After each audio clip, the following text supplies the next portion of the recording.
Hello, this is Heart of the Home, and today we're going to show you a healthy cooking idea that you might want to include in your menus, and later how to divide a violet. So please stay tuned. Thanks. Today we're very fortunate to have Vanjie Fowler from the Northwest Arkansas Regional Medical Center, and she's a dietitian there. Vanjie, what are you going to prepare for us today? Today we're going to have stir-fried dish made of chicken, crab meat, and vegetable. Oh, that sounds yummy. Well, let's get started. Show me what you do first. First you want to have your skillet preheat and then add the oil. That you one's want to nice and hot. preheat it because that's the secret on doing it real quick. Okay, and then add your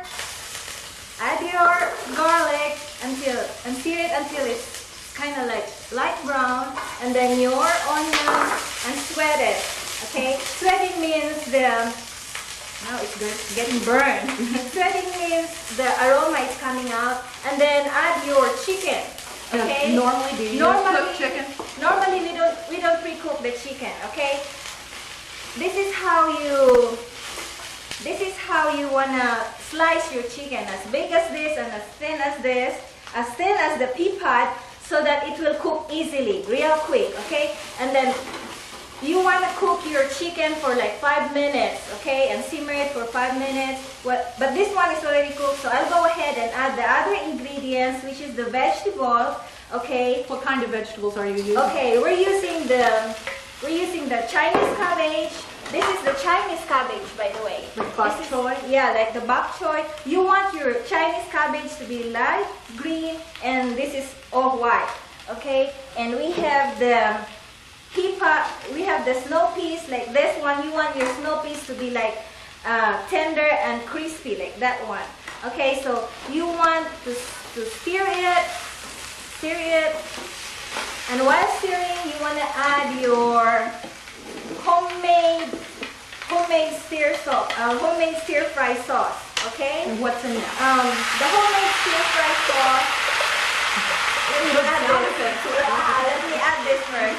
Okay, the homemade stir-fry sauce is made of cornstarch, low-sodium soy sauce, and low-sodium ketchup, and the sodium-free chicken flavored base. This has no sodium at all. This is a soup base? Is that what it is?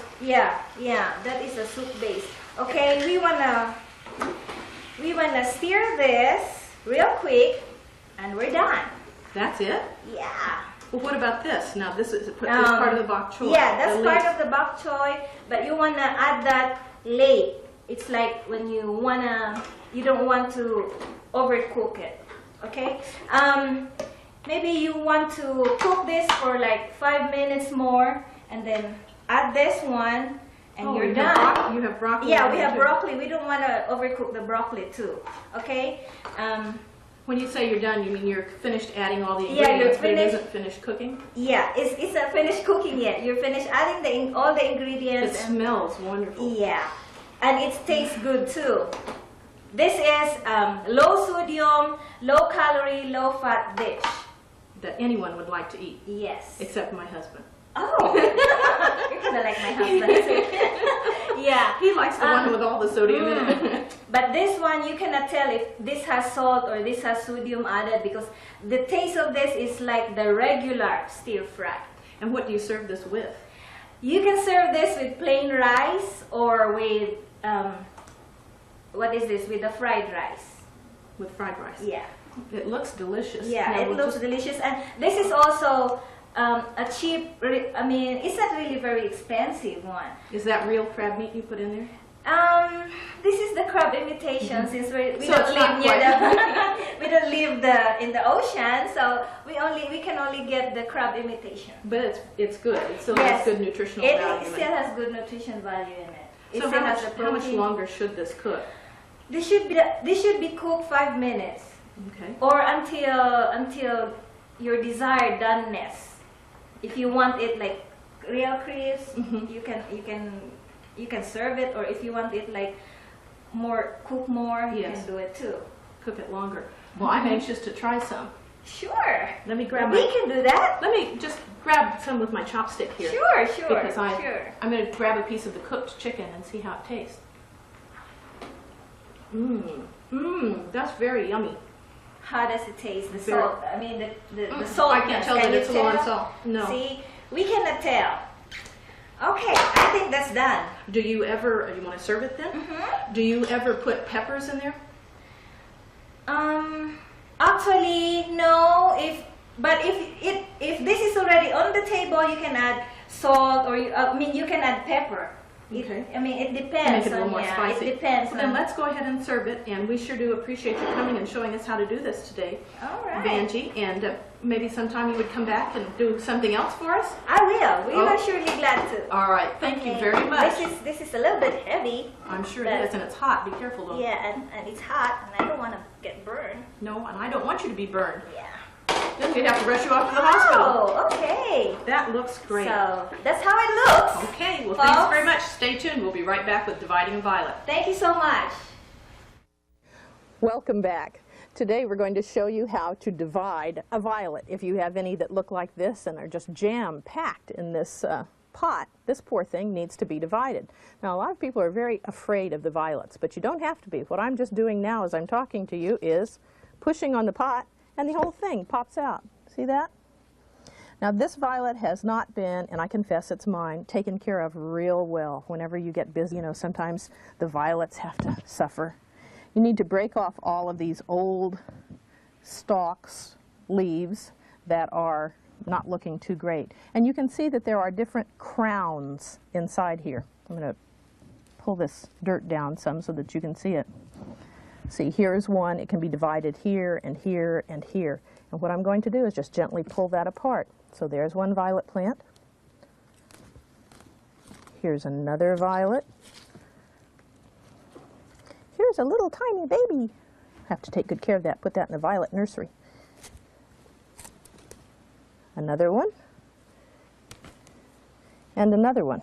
And what I just did was something very, very bad, and I wasn't thinking, or I wouldn't have done it, but I was going to give you some information about not doing it.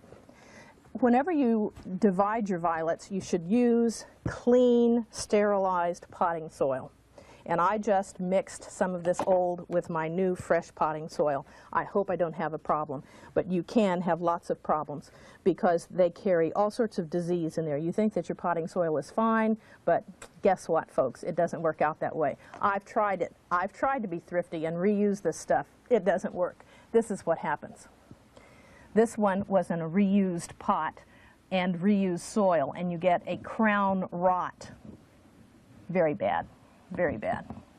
So don't let that happen to you. Do as I say, not as I do. I'm going to scoop up a little bit of the potting soil in here just to have a base. And when you plant these, you'll want to plant them so that the crown of the plant is not either too high or too low in the dirt. You don't want to submerge all this in potting soil. You want it at the same level where it was. You can just put it down there nice and gently, and then put the potting soil around it. And it's very hard to do it and not get some up on the leaves, and pack it down somewhat.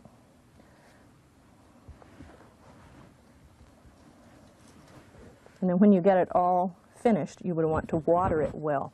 Now, if there are some straggly, scraggly looking leaves, you want to take those off, discard those.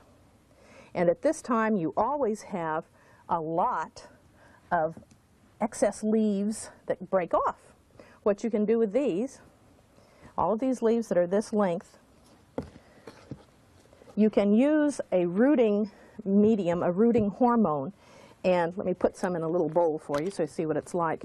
If you use a rooting hormone, don't stick your leaf or stem into the whole bottle because it will contaminate the hormone. You want to just put a little bit on the end. And then, using a pencil, make a hole so that you don't dislodge all the hormone off the bottom of the stem. Put the stem into the dirt or rooting medium. This is just potting soil, but it works pretty well.